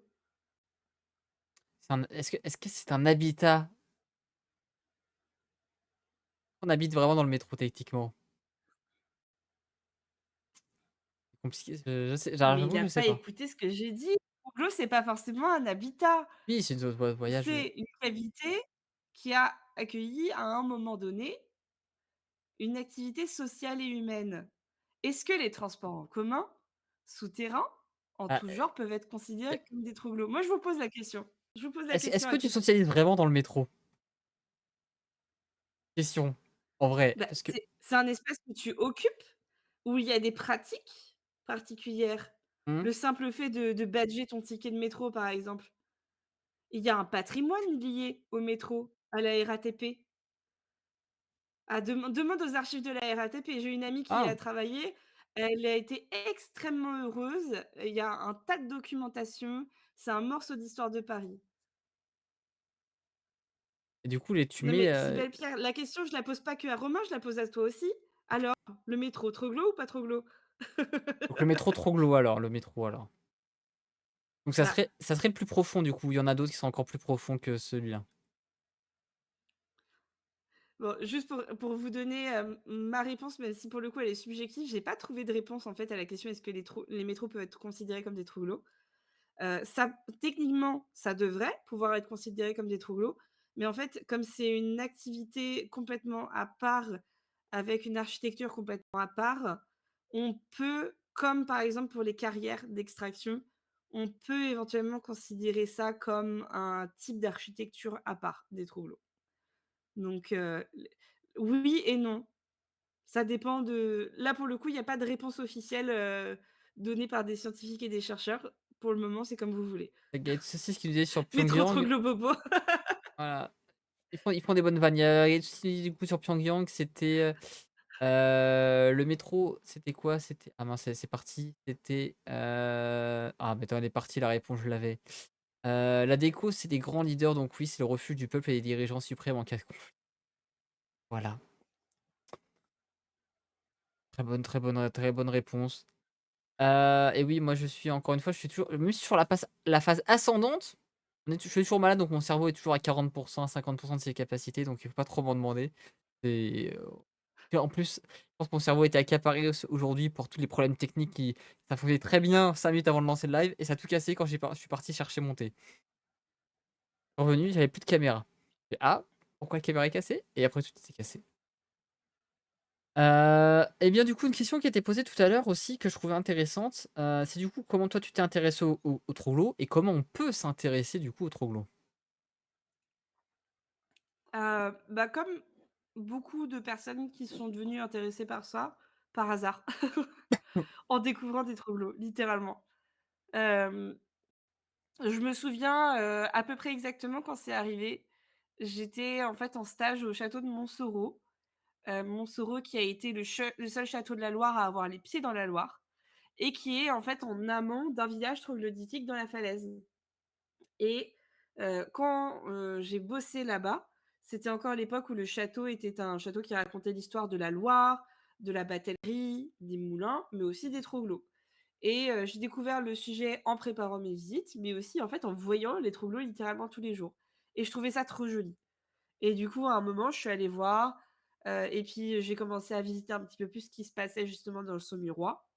C'était au tout début de ma carrière et du coup, j'ai découvert petit à petit et en fait, à un moment, heu, enfin, ça m'intéressait en fait, ça m'a tout de suite intéressée comme un des nombreux éléments architecturaux qui m'ont intéressée dans la vie et je me suis vraiment pris de passion, heu, quand pour ma première année de master, on m'a demandé de choisir un thème de mémoire et à la fois, du coup, je voulais que ça ait un peu un lien avec au moins un de mes 2 stages, de donc soit de première année, soit de deuxième année de master et j'ai trouvé un stage au village troglodytique de Rochemeunier et je me suis dit: «En vrai, les troglos, c'est hyper cool». J'ai fait deux trois recherches et boum, je suis entrée dans une spirale et où du coup, je faisais que creuser littéralement, et où du coup, je suis rentrée dans cet univers-là. J'ai commencé à rencontrer des gens absolument passionnants et passionnés et du coup, j'en suis plus jamais sortie. J'ai même pendant quelque temps fait partie d'une association qui valorise le patrimoine troglodytique, OK. et maintenant je suis revenue dans la région, je reprends mes projets justement, d'écriture autour des troglos. Donc voilà, comment c'est né et où j'en suis actuellement. Ah donc tu es tombé comme Obélix dans la potion magique et tu en es pas ressorti du coup. Terminé. Et c'est Exactement, très dur. je Et suis du coup encore addict. coup, dernière question et je te passe les questions de fin de l'interview. Quels sont du coup les défis spécifiques auxquels sont confrontées les habitations troglodytes en termes de préservation et de restauration? Spécifique? Spécifiques, ouais, c'est pour ça, c'est Bah, pour le coup, je risque de me répéter parce que, bah, c'est vraiment justement tout ce qui est conservation de la pierre, c'est-à-dire connaître la roche. Connaître comment elle vit, comment elle réagit, comment elle respire, quel genre de champignons peuvent s'y attacher, quel genre de bactéries peuvent l'attaquer. Hem, c'est connaître déjà, heu, connaître au niveau technique, au niveau géologique, au niveau historique aussi, c'est-à-dire bien connaître le contexte, social et géopolitique pour mieux comprendre comment ils ont été pensés, construits et cetera. Hem et les enjeux de conservation, bah, ils en fait, oui, je me répète encore, mais ils dépendent énormément de la connaissance qu'on en a et de l'investissement humain.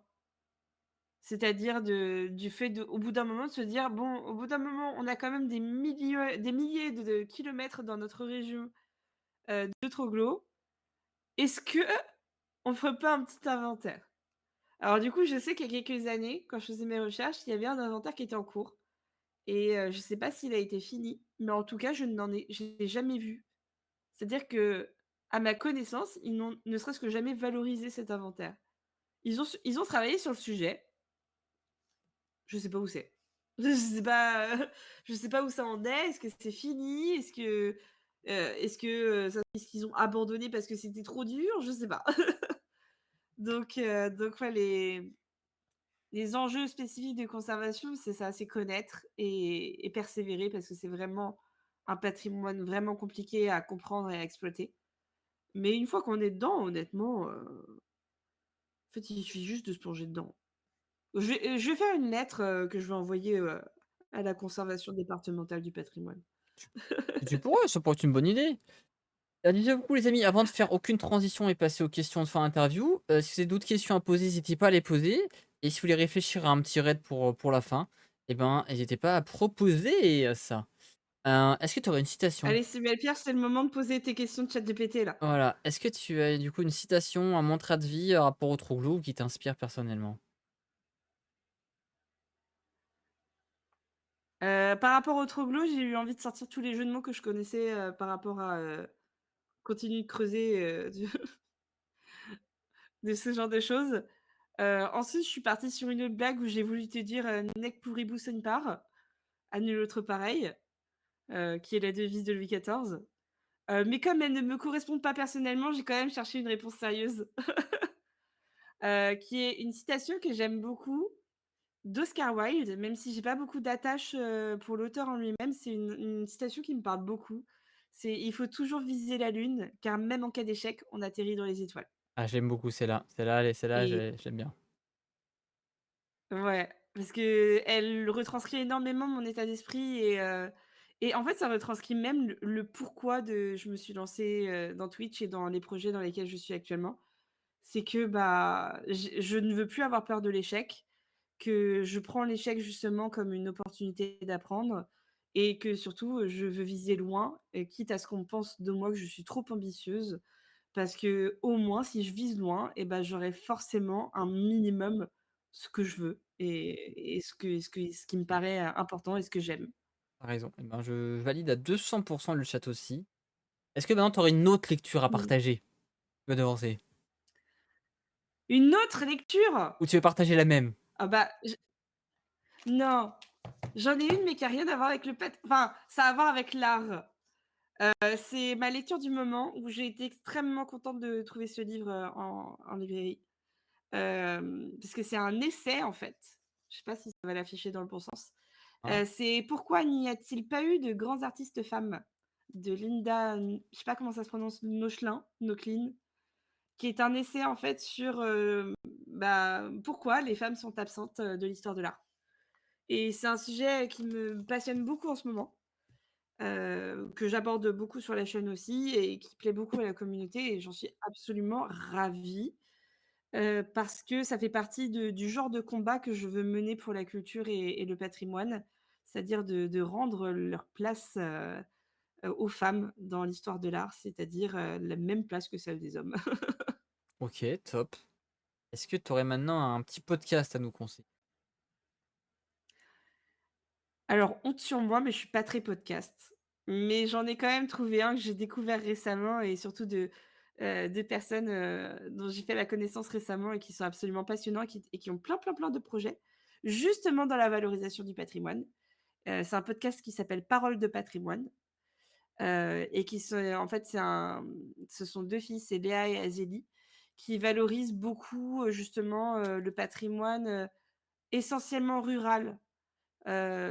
Justement, tout ce qu'on appelle le petit patrimoine et elles mettent en lumière, des monuments, des lieux, des types de patrimoine dont on parle vraiment peu et c'est très bien fait, c'est très mignon. Elles ont une énergie, lumineuse et positive, j'aime beaucoup. OK. Est-ce que tu aurais maintenant une chaîne, YouTube, une chaîne Twitch à recommander? Alors c'est drôle parce qu'ils sont tous les 2 dans le chat. Ah Parce qu'en d'accord, fait, j'ai pas réussi à me décider mais en fait, j'ai voulu dire phare contemporain, mais tout le monde la connaît déjà. Tout le monde la connaît déjà dans le chat. Bien entendu que tout le monde est abonné à Phare Contemporain, qui évidemment, est une chaîne ça coule de qui parle source. justement d'art contemporain et heu et que j'aime énormément. J'ai voulu dire le flot de l'histoire, mais je suis déjà invitée sur la chaîne, je vais pas faire de la pub pour, quand même, réfléchissez. Et l'autre, c'est une découverte très récente, qui est aussi dans le chat, qui est Lord Drake, qui vient de reprendre les streams début septembre. Et qui est donc une chaîne sur, la culture, le patrimoine et il fait aussi un peu de gaming à côté. Et c'est une jolie découverte que j'ai fait il y a quelques jours quand il a repris les streams. Voilà, OK, voilà. super. Est-ce que tu as un petit YouTube à partager? YouTube, je suis pas très sur YouTube en fait, depuis que je me suis mis à fond sur Twitch, je suis pas trop sur YouTube. Eh ben, pas de YouTube dans ce Bah, cas. genre, est-ce que je peux dire la dernière vidéo, notamment de la visite, du flot de l'histoire ou pas? Ouais, ah oui, tu peux dire, hein, si tu veux, si tu veux, hein. Ça te fait plaisir, hein. C'est une Bah, super en visite, hein. fait, YouTube, c'est un peu, Mmh. mon havre de non-culture, non-patrimoine. Où je regarde vraiment des choses qui ont rien à voir. Genre, je regarde tous les gros youtubeurs, genre mes préférés, ça va être genre Amixem, Joyka, heu, même, Squeezie, et compagnie, quoi. Si, si, si, si, attends, j'ai une chaîne YouTube à vous recommander, mais vous la connaissez sûrement déjà tous. Si ce n'est pas le cas, courez. C'est Manon Bril de C'est une autre histoire, qui est une créatrice incroyable, d'histoire et qui est spécialisée plutôt dans l'Antiquité, mais qui, fait des contenus justement culturels et historiques décalés. Elle a un humour que j'adore et du coup, vraiment allez la suivre et non mais Étoile, oui, mais tout le monde le connaît déjà, je vais pas le recommander. On sait tr vous sa Non mais vous savez très bien que c'est mon préféré, mais je voulais recommander, des bref. Et est-ce que tu aurais du coup maintenant un conseil à donner aux gens? Heu, oui. Vas-y, fais-toi plaisir, hein. Toujours essayer, C'est beau ça, toujours hein. oser, accepter l'échec, car c'est comme ça que l'on apprend. C'est ce que j'ai écrit texto, ou vraiment, dans la spontanéité et sur le moment. Et en fait, c'est vraiment le conseil que je donne à tout le monde. En fait, une chose que j'aime beaucoup faire dans la vie, c'est échanger avec les gens du domaine de la culture, vraiment de tout horizon. Et il y a un truc que j'adore faire, c'est quand justement des jeunes, dans ce milieu-là, ou des gens un peu perdus en reconversion, cherchent juste à discuter de ce milieu-là et peuvent avoir parfois des soucis, des difficultés pour trouver un emploi dans le domaine et vraiment, c'est ce message que j'ai envie de transmettre à absolument tout le monde. C'est vraiment, faut oser. On ne perd rien à essayer. On peut perdre du temps, on peut perdre de l'énergie. Certes, c'est embêtant, mais c'est normal, tout dans la vie demande du temps et de l'énergie. Donc pour quelque chose qui vous tient réellement à cœur, osez, essayez, faites et si vous échouez, recommencez autrement. Apprenez de vos erreurs. D'ailleurs, c'est beau. C'est beau, c'est beau. Est-ce que maintenant tu aurais une personnalité historique, politique favorite, vivante ou morte? Oh bah Loulou, hein. Loulou 14. En fait, j'y ai beaucoup réfléchi et c'est un peu de ce qu'on disait aussi en off, avant le live. C'est que, c'est une personnalité en fait qui a beaucoup de parts sombres et c'est pas, quelqu'un que j'admire à 100. Mais c'est quelqu'un en fait qui a créé tellement de choses, dans ma vie en fait. C'est-à-dire que ma passion du patrimoine, elle est née des châteaux, elle est née de Versailles et de toute l'histoire de la cour du roi Soleil. J'ai été bercée d'histoires, de romans historiques, dès mon plus jeune âge et mon intérêt pour l'histoire et le patrimoine, il vient de là et encore aujourd'hui, je peux pas m'empêcher d'avoir les petites étoiles dans les yeux, quand je vois, je sais pas, des photos de Versailles, quand je me balade, dans un monument du 17e où vraiment tout ce qui en a découlé, c'est-à-dire tout mon amour pour l'architecture et les différents types de patrimoine et bah, tout ça, je le dois un peu à lui finalement. Donc monsieur pas forcément très gentil, je vous recommande pas de prendre exemple sur lui pour vivre votre vie, mais quand même, je dois le remercier un petit peu. Non, Versailles, c'est pas trop le désolé. Eh ben ça fait du sens du coup, même si j'attendais plutôt une femme, mais ça fait du sens. Mais ça m'a fait un petit peu chier. C'est, Ah, ah! parce que je voulais aussi trouver une femme et en fait, c'est parce que là, vraiment, on est à parler du patrimoine et pour le coup, bon, bah, pas de chance, hein, c'est Loulou. Mais sinon, la deuxième personne à laquelle je pense systématiquement, c'est Olympe de Gouges. Aïe, aïe, aïe. J'aurais aimé rencontrer cette femme. Vraiment, vraiment, vraiment. Dommage qu'on n'a pas Stéphane dans le chat parce que là on aurait pu sortir des choses. Je vais le sortir pour lui parce que je pense qu'il l'aurait fait.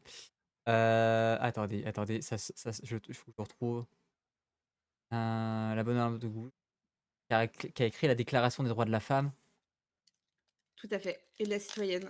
et qui est très intéressant. Oh mais attends, qu'il est en PLS, je suis en train de le casser mon Twitch. Où est-ce qu'elle est cette emote? Voilà, c'est pour Olympe. RIP, petite pensée. Voilà, petite pensée pour Olympe. Sympa, Voilà. sympa. Qui était une femme assez incroyable aussi, sans rire et tout, qui a essayé de mettre en avant les droits de la femme, du coup, à cette période un petit peu, C'est ça et qui en a perdu la et tête. c'est marrant, hein, c'est marrant parce que depuis la Révolution française, c'est drôle, hein, mais la constitution, française, c'est marrant, hein, mais c'est toujours que, les droits de l'homme et du citoyen, c'est drôle, hein. Ah, Ils ont Oh juste la pas ils langue ont juste ils française, ils ont c'est juste pas changé le incroyable. texte, hein. Ils ont gardé le texte original, hein. Faut pas s'embêter, hein. Ouais. Heu, Ah, Olympe, c'est le S, exactement. ah, c'est la GOAT, Olympe. Quel est du coup ton prochain défi? Hem, je crois que c'est vraiment ma vie pro en règle générale. C'est être heureuse dans ma carrière principale, parce que pour le coup, je me suis posé la question, hein, imaginons Twitch ça marche, genre hyper bien, je deviens riche et célèbre, lol. Franchement, ça serait trop dur d'abandonner, cette carrière pour laquelle j'ai tant travaillé et qui me passionne toujours autant aujourd'hui, même si, il y a des hauts et des bas et beaucoup de bas récemment. Donc c'est un de mes objectifs principaux, c'est de réussir à être heureuse dans ma carrière principale et dans mon emploi, et de créer, l'environnement dans lequel je m'épanouirais sainement et après c'est globalement aussi le fait de juste donner tout ce que je peux pour ma chaîne. Parce qu'en fait, je commence à tellement vraiment ça me plaît, genre au début, j'avais un peu de stress quand je faisais mes premiers lives et heu et grâce aux quelques personnes, qui viennent à quasiment tous les lives et qui me donnent une force incroyable. J'ai envie de pleurer et je vous fais des énormes bisous. Vous vous reconnaîtrez. Grâce à ces quelques personnes, je me suis jamais sentie seule sur la chaîne et on ne fait que accueillir, chaque jour de nouvelles personnes et et je suis de plus en plus persuadée que je peux aider à faire quelque chose. Je sais pas encore quoi, mais je peux faire quelque chose de ça. Et du coup, je suis décidée à donner tout ce que je peux dans la limite du raisonnable et de la santé mentale et physique, hein. On va pas faire des lives alors qu'on est en train de perdre sa voix et qu'on se mouche toutes les 5 minutes, bien entendu. Évidemment. Et globalement aussi, c'est contribuer, à former les professionnels de demain, c'est quelque chose qui est un peu à part de tout ça, mais qui me tient énormément à cœur. Et sensibiliser au bien-être dans la culture parce que j'estime avoir suffisamment souffert et j'estime avoir rencontré suffisamment de personnes qui ont trop souffert dans ce milieu-là et qu'il est temps que ça s'arrête et il est temps que la culture devienne un milieu dans lequel on travaille avec plaisir et sans se faire écraser. Donc, c'est un peu 3 piliers de ce qui me motive au quotidien, dans mes différents projets. OK, top. Alors j'ai vu qu'il y avait 2 autres questions que je vais te poser, mais avant ça, est-ce que tu aurais quelque chose à ajouter? Le patrimoine, il est beau. N'importe quel patrimoine, dans n'importe quel endroit, peu importe ce qui vous touche, peu importe ce à quoi vous êtes sensible, le patrimoine, l'art, les traditions, la culture, c'est beau, ça il y a une beauté qui ne vous est particulière et spécifique qu'à vous, qui parfois vous rassemblera avec d'autres personnes tout aussi sensibles et passionnées que vous. Le patrimoine est vraiment fédérateur et surtout il est essentiel. Toujours, on retrouve un petit peu toujours, cette, part de personnel, et de ce qui me motive dans la vie. C'est-à-dire qu'on a fait des échecs, on a eu des périodes sombres de notre histoire et le patrimoine, il nous aide à raconter cette histoire et à essayer de ne plus vivre les quarts d'heure les plus sombres de ce passé. Hem, du coup, le patrimoine, il est beau, il vous procurera forcément du plaisir, peu importe ce qui vous plaît et en plus, il est utile à la société. Donc, aidez à le valoriser. Il n'y a que qui sauverait le patrimoine qui vous intéresse. Ne partez jamais du principe que, les collectivités publiques ou que quelqu'un d'autre le fera pour vous. S'il y a une mission qui vous tient à cœur, faites-le vous-même. On n'est jamais mieux servi que par soi-même. Voilà. Je ne suis que amplement d'accord avec toi sur ça. Et du coup, on avait une question, c'est comment l'architecture troglodyte contribue-t-elle à la durabilité dans le contexte actuel de la préoccupation environnementale? Ah, ah, ah, ah! Excellente question! Bonne question, je trouve aussi, hein. Heu, honnêtement, si vous voulez faire des économies sur vos factures d'énergie, mais go Troglo, direct. Surtout si vous vivez dans une région et que vous souhaitez rester dans une région qui, connaîtra forcément, des hausses de température. Là, par exemple, il faut vous imaginer que, dans le Val-de-Loire, on a les températures, du Bordelais il y a 20 ans et le Bordelais a les températures de la Provence il y a 20 ans. Ça va vite et ça va pas s'arrêter tout de suite. On a eu des bonnes nouvelles récemment, mais le changement climatique, il est encore en cours et il va pas s'arrêter. Tout de suite en tout cas. J'espère qu'il s'arrêtera un jour. Hem et les troglos, mais vraiment, mais c'est un investissement sur le long terme de fou furieux. Hem, c'est-à-dire que rien qu'avec les vraiment cette simple chose à retenir, c'est-à-dire que sous terre, vous avez une température et une hygrométrie, une humidité, constante, quasi constante en fonction de la roche.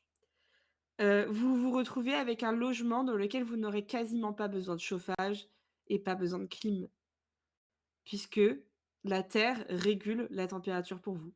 Alors il faut accepter de vivre avec, 18-19 degrés en hiver. Mais si vous vous débrouillez bien et si vous faites votre petit feu de bois, comme il faut dans la cheminée, vous pouvez avoir de très agréables et confortables températures de 20-21 degrés. Alors, c'est pour le coup, moi, je peux pas vous renseigner très précisément sur tous les aspects techniques avantageux, heu, de vivre dans un troglo. Mais par contre, il existe sur internet, même sur Insta, sur les réseaux, il existe beaucoup de gens qui ont partagé leur aventure, justement, de restauration d'un troglo et de vivre dans un troglo et qui en parlent, forcément beaucoup mieux que moi.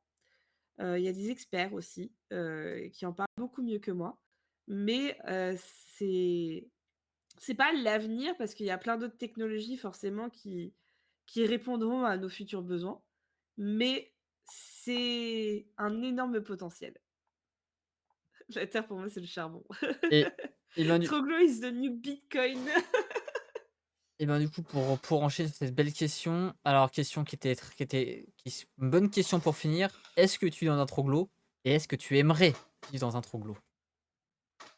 Alors je n'en possède pas actuellement, mais mon rêve, écoutez-moi bien, mon rêve, heu, vraiment, je la vois cette maison, je sais pas si elle existe, je sais pas si je l'aurai un jour. J'aimerais trop avoir une maison semi-troglodytique, donc avec vraiment une partie, en falaise, avec quand même une partie, architecturée parce que j'aime beaucoup aussi l'architecture bâtie. Ça mêle 2 choses qui me passionnent et avec vue sur la Loire. Oui, écoutez, je ne fais pas les choses à moitié. Ma maison sera royale, tant, dans l'intérieur et dans son architecture et dans son confort, que dans la vue et la beauté du paysage. Tout à fait. Ok, c'est beau. Et ben, sur ce mot, ben, en tout cas, merci à toi. Et est-ce que tu peux nous dire où est-ce qu'on peut te retrouver? Attends, je crois qu'il y a une question qui fâche qui vient d'apparaître dans le chat Attends, là. j'ai pas Versailles vu. ou Troglo? C'est la vraie question. Ah, aïe, aïe, aïe. Aïe, aïe, aïe. Genre la question c'est: est-ce on me propose de vivre au château de Versailles ou dans un Troglo, lequel je choisis? C'est ça. Et en vrai les Troglos, c'est tellement plus facile à chauffer et à entretenir.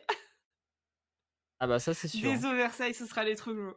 Et voilà, C'est pas grave, je ferai l'aller-retour en TGV tous les jours pour aller bosser à Versailles et vivre en Troglo.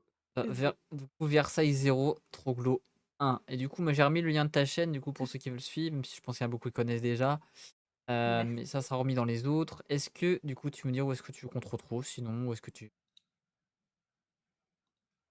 Eh bien, on peut me retrouver sur ma chaîne Twitch, astragal_, parce que Astragal tout court n'existait pas. Et je live généralement tous les dimanches soirs sûrs et après, 2 ou 3 fois dans la semaine. En dehors de ça, ça dépend toujours de ma disponibilité et des différents sujets aussi, parce que chaque semaine, on parle de choses différentes, on fait des choses différentes. On peut aussi me retrouver sur Insta et Twitter, slash X. Je ne vais pas dire que vous pouvez me retrouver sur X, c'est trop bizarre à dire. Tu peux dire que tu as un compte Heu, OnlyFans et Mims, hein. Voilà, c'est tout, hein. Bah, ça dépend, est-ce que si j'en ouvre un, il y a des gens dans le chat qui me donnent de l'argent ou Ah, pas? tu veux essayer? Parce qu'il faut que non mais il faut que je commence à financer le projet semi-Troglo avec des décors de Versailles à Voilà. l'intérieur. Ça. Et du coup, oui, on peut me retrouver sur Insta et Twitter ou sur Insta où je partage le plus avec notamment des stories et des petits posts pour vous tenir au courant de quand je live et Twitter où je poste, en fonction de mes envies. On verra. Allez me suivre et me soutenir, on verra si ça prend. Voilà, on est en train de perdre le chat, je crois. Donc, si vous avez une idée de raid, n'hésitez pas. Sinon, on fera un vote. Je crois qu'on a un petit peu de monde sur le chat. On va pas répéter le chat, mais merci en tout cas le chat d'avoir été présente. Merci à Astragal d'avoir été là. Moi, je vous remercie aussi à titre personnel parce qu'on a atteint, je vais le montrer quand même sur sur l'écran, le deuxième objectif de ce September. C'était assez fou. On ne s'y attendait pas. On arrive sur la fin. Donc, l'objectif du mois de September, c'était du coup d'atteindre le marathon des 8 heures de documentaire historique. Donc, 60 subs qui ont été atteints tout à l'heure. Donc, merci beaucoup à vous pour ce deuxième objectif. En tout cas, merci à vous pour le soutien. Merci à vous. Encore une fois, je vous envoie beaucoup de cœur pour ça. Je rappelle pour ceux qui sont là, c'est que tous les jeudis soirs, on a un invité du coup pour parler d'un sujet. Jeudi prochain, ça sera l'Union européenne avec une journaliste de LCP. Et puis si on parle d'histoire, on parle géopolitique. Donc voilà, si vous avez aimé, eh ben, n'hésitez pas à lâcher un follow, ça fait extrêmement plaisir. Moi, je voulais vous mettre des cœurs, mais mon stream deck est cassé, je crois. C'est très dommage. Il veut plus Attends, j'en passer. mets. Tac, Il veut tac. plus passer. Tu veux des cœurs? Tu veux des Ah, voilà, cœurs? mes petits cœurs Voilà, pour remercier faire le des les amis, je vous souhaite une bonne soirée, les amis, et que les vents vous soient bonne favorables. soirée tout le monde. Des bisous.